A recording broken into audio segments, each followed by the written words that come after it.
Well, we say it all the time when we talk about college football, but teams are judged at the end of a season based on their expectations. And by any measurement you choose, Alabama was a disappointment in 2019. Not that they were a bad team. Hell, they were a great team. But when you're Alabama, being a great team, of course, isn't good enough. They were 10-2 in the regular season. They finished 11-2 after a bowl win, but they missed the playoffs for the first time since the playoffs started and failed to even make a New Year's Six bowl game. And when you're Alabama and the expectations are what they are, that's a disappointment. Can they do better in 2020? Can they win the SEC West? Can they win the SEC? Can they make a return trip to the college football playoffs? We're going to find that out right now.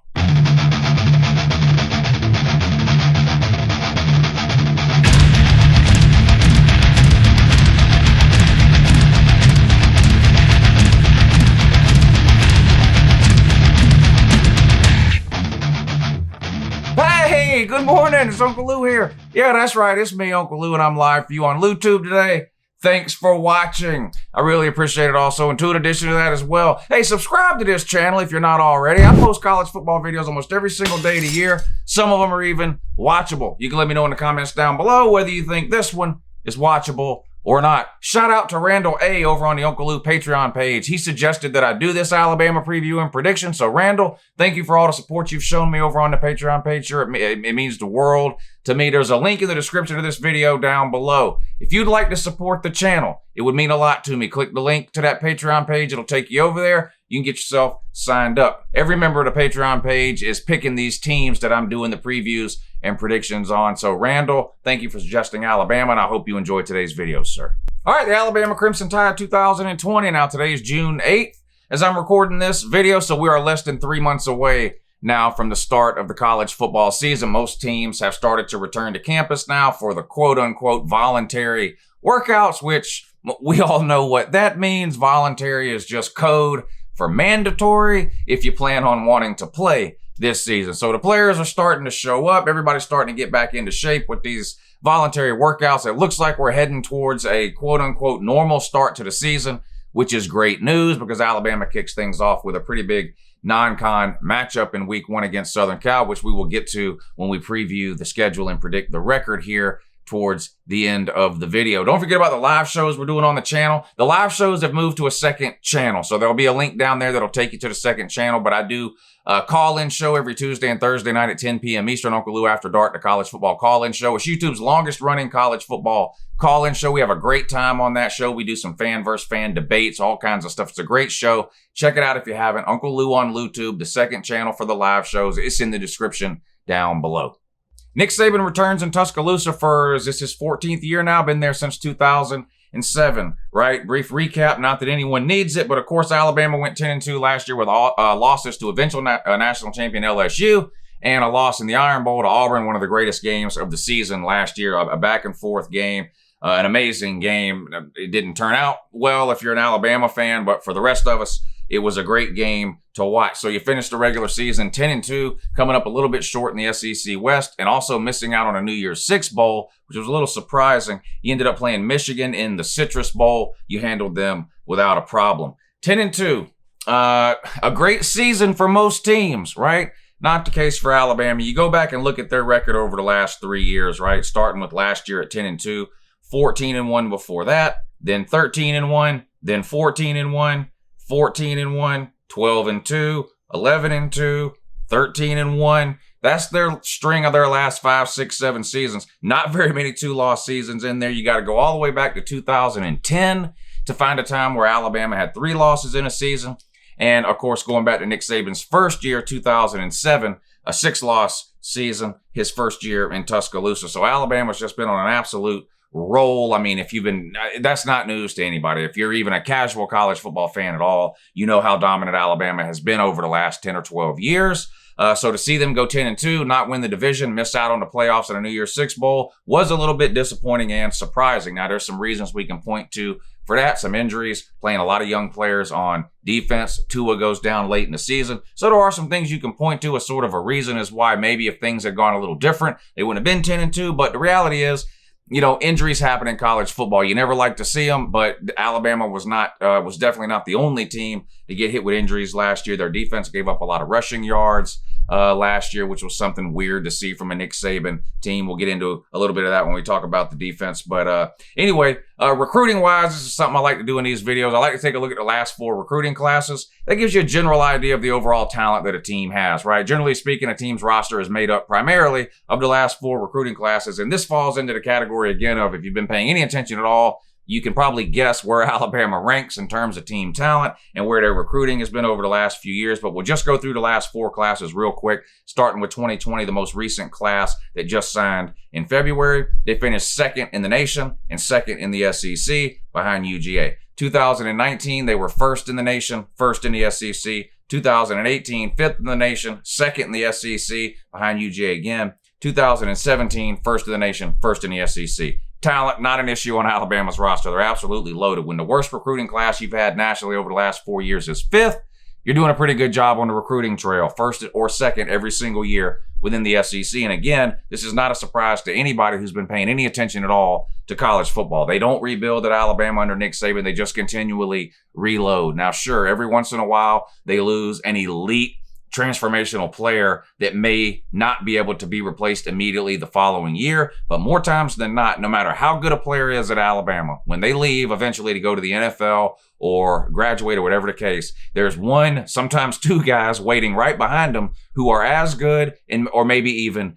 better. It's just been unbelievable, the recruiting tear that Nick Saban and Alabama has been on lately. Just look at all the players they put in the NFL, all the all-SEC players, the All-Americans, the Heisman winners. It's just been unbelievable, the talent that has come through Tuscaloosa over the last 10 to 12 years.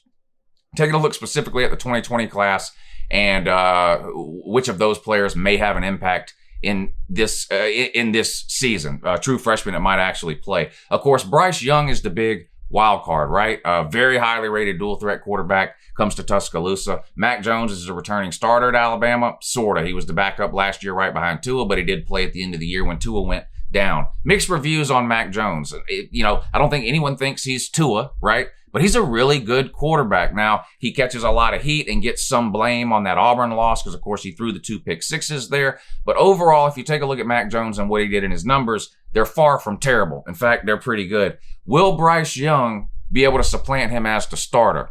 Maybe. I said for a long time, I think Mac Jones starts the season for Alabama, but I think the number of games he starts is limited. I think at some point Bryce Young will take over. I like Bryce Young. Is there anyone that's not a believer in Bryce Young? I think this kid is the real deal, and I really think it's just a matter of time before he takes over. Now, not having spring practice, that could slow things down for Bryce Young, right? Not having spring practice was the best thing to happen to Mac Jones in terms of keeping his starting job, at least early in the season. This is going to slow down the development of incoming freshmen, these not having spring ball and not being allowed to be on campus, all this social distancing and everything closed down. That's going to have an impact on all incoming freshmen. That could slow down Bryce Young's ascent to the job as starting quarterback at Alabama, but I'm a huge believer in Bryce Young. Alabama picked up not just the top defensive end / outside linebacker in America in last year's recruiting class, they picked up the top 2 defensive end / outside linebackers in last year's recruiting class. Will Anderson and Chris Braswell, I think is the other guy's name, number 1 and number 2 outside linebacker / defensive ends in the 2020 recruiting class. I go by 24/7 Sports. I'm not here to argue about whether that's better or worse than Rivals or ESPN. I just use 24/7 Sports every time I talk about recruiting. That way I'm consistent from video to video and everything that I say. But those were the top 2. They signed 6 of the top 50 players in the class. They signed 10 of the top 100. 10% of the top 100 high school players in America enrolled at Alabama, signed and committed to Alabama. Unbelievable recruiting. All right, let's take a look at Alabama's offense for this year. What'd they lose? What's coming back? Is the offense going to look similar to what we've seen the last couple of years under Tua? Is it going to look different? Let's try to find out. Of course, they do lose Tua to the NFL, drafted by the Dolphins. They also lose his little brother, Tua Jr., transfer to Maryland. Now, most people thought he wasn't going to play that much anyway. Now, he could end up being the best quarterback Maryland's had in a long, long time.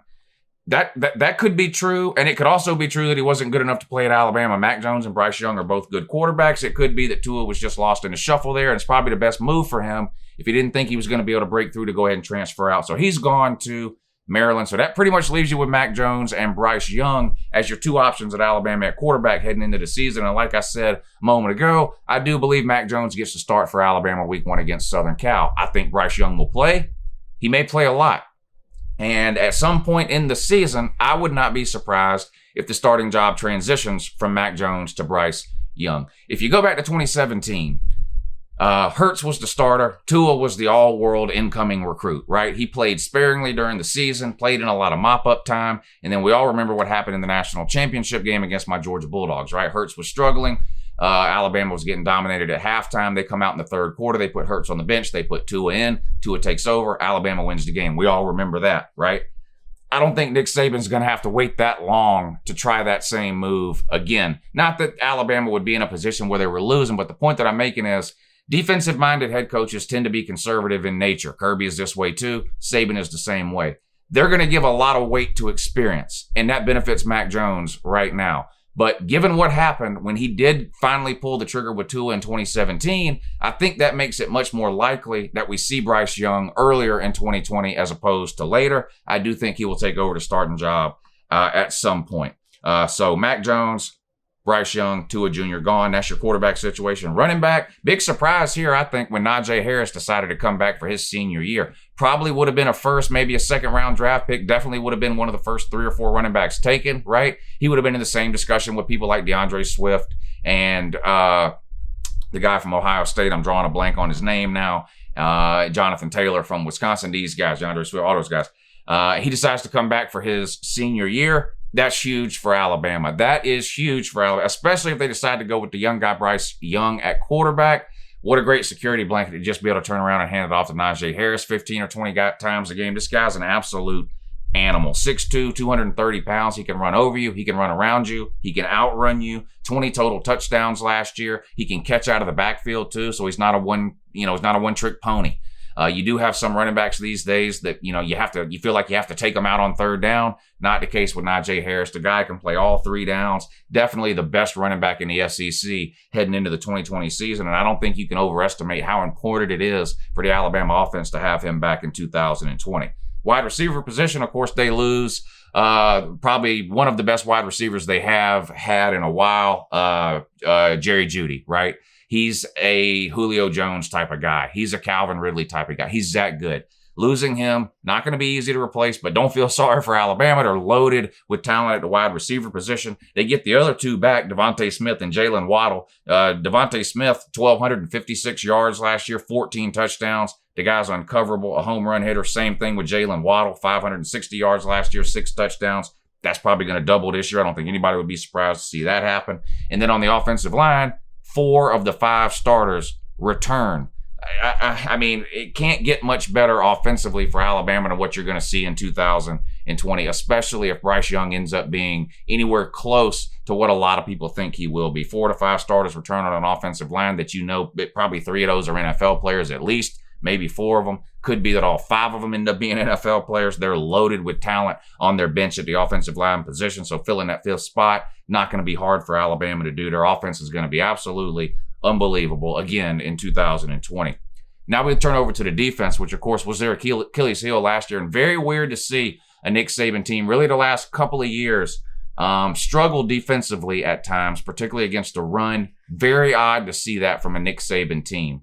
Now, they were brutalized with injuries, Alabama was. Each of the last couple of seasons, they lost several linebackers going back a couple of seasons ago towards the end of the season, right? That kind of cost them a little bit there late in the year. Last year, early in the season, Dylan Moses goes down. A couple other guys go down. LeBron Ray, he goes down. DJ Dale, the nose tackle, he goes down. All those guys are back, and they're all 4 and 5 stars. They're all world players. They're all future NFL players. Alabama had one of the youngest defenses in the SEC last year. They were forced to do that. They started the season off with 2 freshmen at inside linebacker. That's unheard of in the SEC, even as good as Alabama recruits. To be starting 2 freshmen at inside linebacker was just absolutely unreal. Now, they paid the price for that last year. They were gashed on the ground multiple times. That's going to benefit them this year, though, because all of those guys now have an entire year of experience. Alabama's defense, I think, in 2020 is going to be much closer, especially against the run, to what we're seeing from a Nick Saban coached defense than what we've seen either of the last 2 years. Ask yourself if you think the odds are high that this happens again this year. Last year, they gave up 279 yards rushing to Ole Miss. You think they'll do that this year? Last year, they gave up 188 yards rushing to Mississippi State. You think that happens this year? They gave up 181 rushing to Auburn and 166 rushing to LSU. It wouldn't shock me one bit if they gave up about half of those numbers rushing this year. The only question mark I have about Alabama's defense comes in the secondary.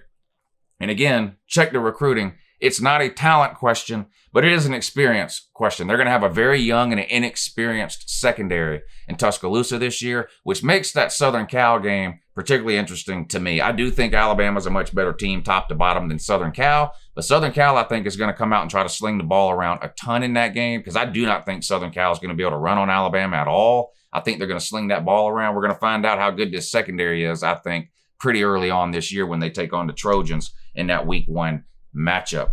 All right, that's a brief look at their rosters, offense and defense, and what it might look like for 2020. Now we're going to put the schedule up on the screen, and I'm going to go through it game by game. I'm going to talk a little bit about some of the big games, and I'm going to give you a winner and a loser for every single game. We're going to try to come up with an overall record for Alabama 2020 regular season. As mentioned, you start off neutral site, Arlington, Texas, week 1 against Southern Cal. I think you get the win here. Pac-12 teams, they're just not built to compete with the SEC. Year in and year out, you see these top Pac-12 teams get matched up with top SEC teams, and almost every single time the SEC team comes out on top. A team like Oregon, clearly the cream of the crop in the Pac-12 the last few years, hadn't been able to beat Auburn, the 3rd, 4th best team in the SEC, generally speaking. I just think Alabama pulls this off. They've got tons of time to prepare for this game. I'm not a buyer in Todd Helton at all, the coach out at Southern Cal. Why he's still there is beyond me. They should have hired Urban Meyer for this season, but they didn't. They made a huge mistake. They kept Helton.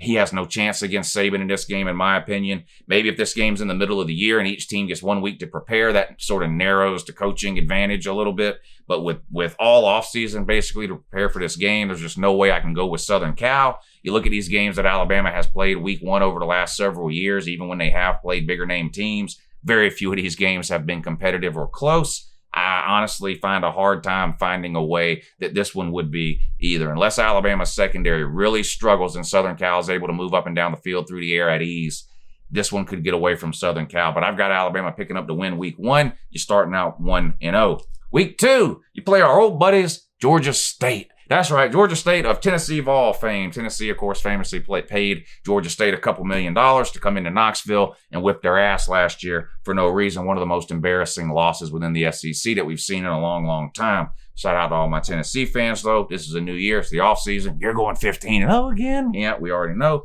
So 2-0, you'll beat Georgia State without a problem. Should see a lot of Bryce Young in week 2. Week 3. One of the biggest games of the year in all of college football. Yeah, I'm a Georgia fan, so you can say I'm just biased or whatever you want to say. Both of these teams are going to be ranked within the top 5 in the preseason. Neither one of these teams is losing either of their first 2 games. You see who Alabama plays, Southern Cal and Georgia State. Georgia plays Virginia and a nobody in week 2. Same sort of similar schedule here to Alabama, a non-con Power 5 to start things off at a neutral site for Georgia on Labor Day. In Atlanta against Virginia, and then a lower classification school week 2. Same for Alabama. Both teams will be 2-0. Both will be ranked in the top 5. This is a huge game. These teams don't play every single year because they're in opposite divisions within the SEC. So in terms of regular season, they only play once every 6 or 7 years. Now, they have met up a couple of times in SEC title games and even the national title game back in 2017. And without question, Alabama has had Georgia's number as of late. You got to go all the way back to 2007 to find the last time that Georgia beat an Alabama team. Guess where that game was played? Tuscaloosa. That was the last time Georgia played in Tuscaloosa. We played in Tuscaloosa in 2007. They played in Athens in 2015. Now back to Tuscaloosa again in 2020. As mentioned, we also played in the 2012 SEC title game where Alabama won by less than 1 score, the 2017 national title game where Alabama won in overtime by less than 1 score, and the 2018 SEC title game where Alabama won by 7 points. So we've had some close games. The 2015 game was a blowout. The 2008 game in Athens was a blowout for Alabama. Georgia did win the last time we played in Tuscaloosa in 2007. That was an overtime game too. Shout out Mikey Henderson. But anyway, this will be a huge game. Everyone will be watching. Game of the week. College game day will be there. It's at 3:30. Can Georgia pull off this win on the road in Tuscaloosa?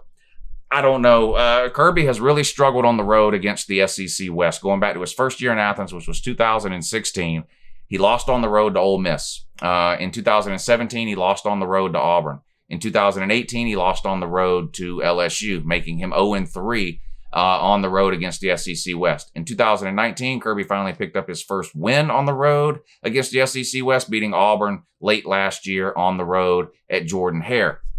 So 1-3 Kirby is on the road against the SEC West. This will clearly be the best team Kirby has played on the road in the SEC West, this Alabama team. I don't see Georgia getting this win here. Georgia's got some question marks at the quarterback position too, similar to the ones that Alabama has, right? We've got some young kids that haven't played. We've got, in Georgia's case, a transfer in Jamie Newman. It's got some experience, but none at Georgia. Alabama's Mac Jones has a couple of games starting under his belt and some backup time. Then they've got the young kid in Bryce Young. If this game was later in the year, maybe I like Georgia's chances a little bit better, but I have some questions about how quickly Georgia's offense is going to be able to get up to speed this year, especially considering the fact that we had, like mentioned before, no spring practices, no real offseason workouts until what just started within the last week. That potentially could slow down the development of Georgia's new offense. You have to remember they're bringing in a new offensive coordinator in addition to the new quarterback, Jamie Newman, switching things up on offense. Missing all that time, I think, is going to hurt. With that being said, this is just a tough place to win. I mean, even if everything were to go right for Georgia, even if the offense is clicking on all cylinders, this is a tough place to play on the road at Tuscaloosa. How many games has Nick Saban lost at home in the last 10 years? 1 or 2. Doesn't happen very often. Alabama's mad this year. They weren't very good last year compared to expectations. Clearly, they were a good team. I mean, compared to expectations, they were a little bit of a letdown.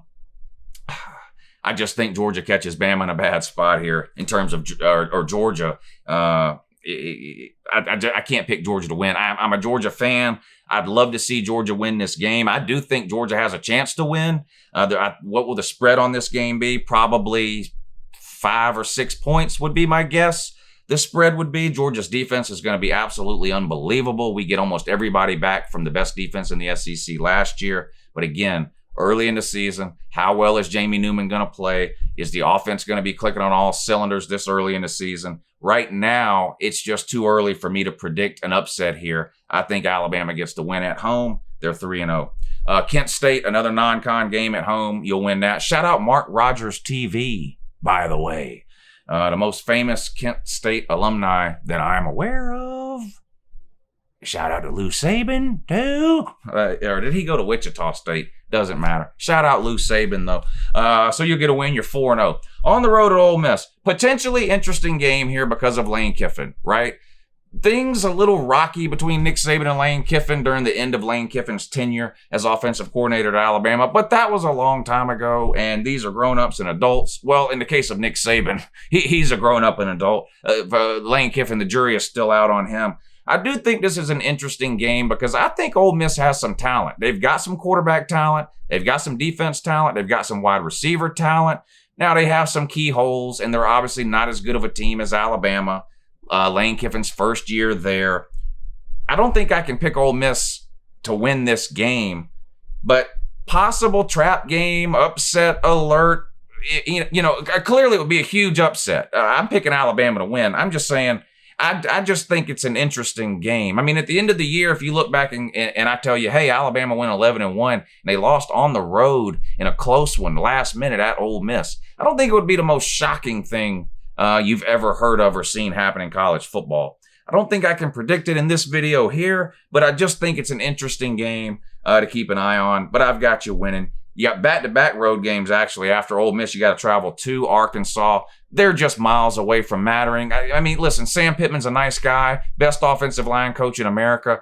Going from offensive line coach to head coach cannot be easy. You usually have a stop at a coordinator job for a while in between there. He skipped that, went straight from offensive line to head coach. And honestly, he's going to one of the least talented teams within the SEC. They've just been absolutely awful. Going back to Brett Bielema's last couple of years, Chad Morris was never able to get anything going there at Arkansas. They were losing to terrible teams. Their offense was non-existent.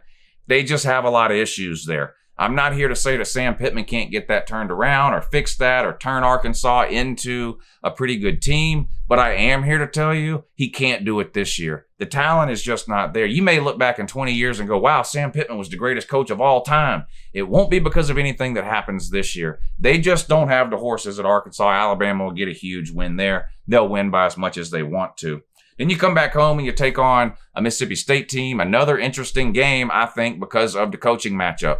Mike Leach versus Nick Saban. Mike Leach, another guy considered to be an offensive guru, spent a ton of years at Texas Tech scoring 50 points a game, then goes out to the Pac-12 at Washington State and does the same thing. Now, he's been a head coach forever, Texas Tech and Washington State, but 10, 15 years, whatever it's been. Never won a division, which how good can you be, really, if you've never even won a division? Not very good, I don't think, but better than average Mike Leach. Mississippi State, I think talent-wise is behind even Ole Miss right now. You get them at home. I don't see a way you lose this game. This game would be a huge surprise to me if you lost it. I'd be way more surprised if you lost to Mississippi State than if you told me you ended up losing to Ole Miss. I've got you winning again.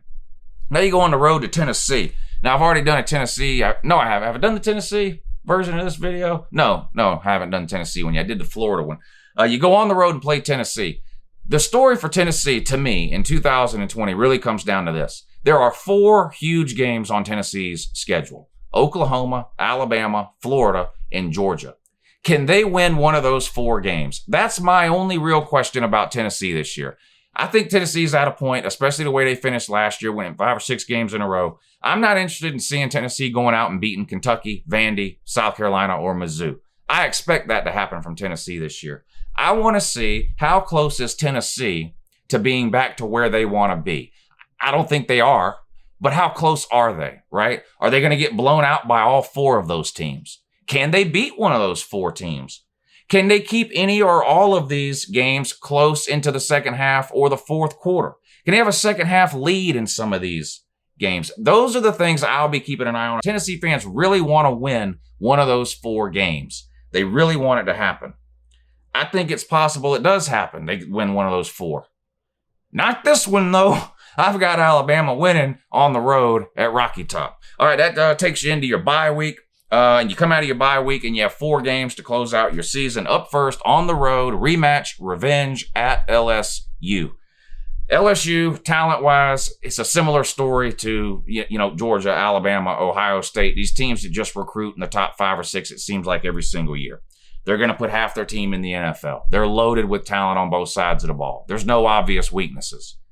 But there ain't no Joe Burrow and there ain't no Joe Brady. And you cannot spend the last 6 months of the year, which is what LSU fans have done, telling me and anyone else that will listen that last year's LSU team was the greatest team in college football history. That's what you're telling us, right? You can't tell me that. And then lose the 2 reasons why you think that, Joe Burrow and Joe Brady, and tell me things are just going to keep on rolling and nothing is going to change. I still think LSU is a very dangerous team. This is still Alabama's toughest or second toughest game of the season. On the road at LSU, you have to assume this is going to be a night game at this point. Possible it's a 3:30 game, but these usually get played at night. How is LSU's quarterback situation going to compare to last year? It's not. No matter who you put at quarterback for LSU in 2020, they're not putting up Joe Burrow numbers. Those numbers were once-in-a-lifetime numbers, once in a generation at the most. You're not going to see another quarterback come in right away and duplicate or replicate what Joe Burrow did last year. And to me, the biggest issue with losing Joe Brady is not necessarily that you lost him, but it's that you lost him after only 1 year. It's not like he was there for 4, 5, 6 years and ingrained an offensive philosophy into the mindsets of all the other assistant coaches and all the other players who are still on that team. He was a one-and-done guy at LSU. He was the Helen Keller of college football last year, an absolute miracle worker. Look at LSU's offense prior to Joe Brady getting there, and look at LSU's offense last year. Night and day difference. Same quarterback from 2018 to 2019, the production doubled. You cannot underestimate or overestimate the importance that Joe Brady brought to the LSU offense last year, and I just don't see any way possible LSU's offense comes anywhere close to what it was last year. Now, their defense could be better, and we'll find out more about that when I do an LSU preview. I think Alabama gets the win here. Again, a revenge game here for Alabama, losing a close one at home last year. Another great game. I think Alabama goes on the road to Death Valley, to Baton Rouge, and gets a close win against LSU. Then you play UT Martin, automatic win there. And you close out with two interesting games here. Now, they're both at home, but that tells me that next year they're going to be both on the road, and that's where things could get interesting at the back end of Alabama's schedule is next year, if this schedule is the same next year. This year, you play Texas A&M and Auburn in back-to-back weeks to close things out, both at home. That means next year, it's likely you're going to play both of those two teams on the road to close things out, which will be a lot more interesting. I think you beat Texas A&M until Jimbo Fisher starts beating at least one good team a year at Texas A&M. It's just hard to take them seriously. It just is. I'm not knocking Jimbo Fisher. He has a national title, and not very many active coaches can say that. Texas A&M's got some talent, but it seems like different verse, same as the first, every single year for Texas A&M, pretty much no matter who the coach is, right? They've got some talent. They beat all the teams they're supposed to beat. They lose to all the teams they're supposed to lose to. Keep telling me they were 7-5 last year, but they lost to 5 top 15 teams. Great. Guess what? If you want to be a top 15 team, guess what you have to do? Beat other top 15 teams. Not that I expected Texas A&M to go out and beat all of them, but they didn't beat any of them. They lost to LSU. They lost to Alabama. They lost to Clemson. They lost to Georgia. They lost to Auburn. They literally lost to every ranked team they played. At some point, you got to start beating those ranked teams if you want people to take you seriously. I'm not taking you seriously, at least not in terms of having a chance to beat Alabama. I think they get the win. They're sitting at 11-0. Iron Bowl coming up to close things out at home against the Barn. Another revenge game. Bo Nix, year 2 at Auburn. Pretty good game he played last year against Alabama in a huge spot. I mean, on the road to go into Bryant-Denny Stadium, true freshman, the Iron Bowl. I'm not Bo Nix's hugest fan, but geez, give the kids some credit for going into that type of atmosphere and finding a way to get a win. Now, we can argue about whether Alabama lost the game or Auburn won it, but the reality is the scoreboard showed more points for Auburn at the end than it did for Alabama, and the history books will reflect the same. It's just hard for me to pick Nick Saban to lose to a team 2 times in a row. These revenge games, go back and look at Nick Saban's history. How much does it happen? Not very often, and Auburn is Alabama's little brother, although Auburn has had Nick Saban's number as of late. Auburn has beat them 2 of the last 3. Let's not forget here, as good as Alabama has been, and they've been great, Alabama's only won their division once in the last 3 years. This isn't the early 2010s where you can just close your eyes and pencil Alabama into the SEC title game at the end of the year. Things have changed. The other teams have caught up to Alabama a little bit. I still think Alabama's the cream of the crop in the SEC West, but it's not like they're dominating the division year in and year out like was the case a decade ago. Like I said, they've won their division only once in the last 3 years. Make it twice in the last 4. They beat Auburn, finished the regular season 12-0, and win the SEC West, punching their ticket to Atlanta for the SEC championship game for a likely rematch against my Georgia Bulldogs, or maybe the Florida Gators, depending on how the SEC East goes. But I've got Bama at 12-0. All right, there it is. And I hate picking teams to go 12-0. I can't stand it. I'm a Georgia fan, and I've only ever even picked them to go 12-0 one time. I hate picking teams to go 12-0. It's boring.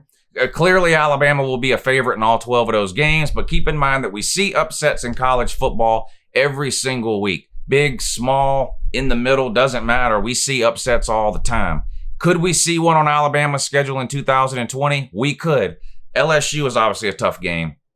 Georgia is obviously a tough game. On the road at Ole Miss could be interesting. Auburn. So they play some good teams. I mean, Georgia, Georgia's going to be a top 5 team when you play. LSU is going to be top 5 or top 10 when you play. It's towards the end of the year. Auburn's going to be probably a top 10 or 15 team when you play. So you got some tough matchups here. Southern Cal to open things up. So that's by no means, I think, a gimme 12-0 schedule. I just think Alabama's mad. I like what they have coming back on defense. I think playing all those young kids last year is really going to benefit them this year. And I am a buyer in Bryce Young. I think by some point in the season, he will take over and is going to be an amazing quarterback for Nick Saban at Tuscaloosa for not only this year, but the next 2 years after. All right, there you go. Let me know where I'm wrong. I'm sure the Alabama fans are going to be happy with Uncle Lou. I'm sure the Georgia fans are unsubscribing as we speak. This is just my honest prediction. I obviously hope I'm wrong about the week 3 game. I'm a huge Georgia game, and listen, when that game comes around week 3, I'll be on here listing all the reasons why Georgia's about to whip your ass. But for the purposes of this prediction video, I've got you winning. You're 12-0. Congratulations to the Gumps. Thanks for watching. I really appreciate it. Have a good morning, and I'll see you again real soon, too.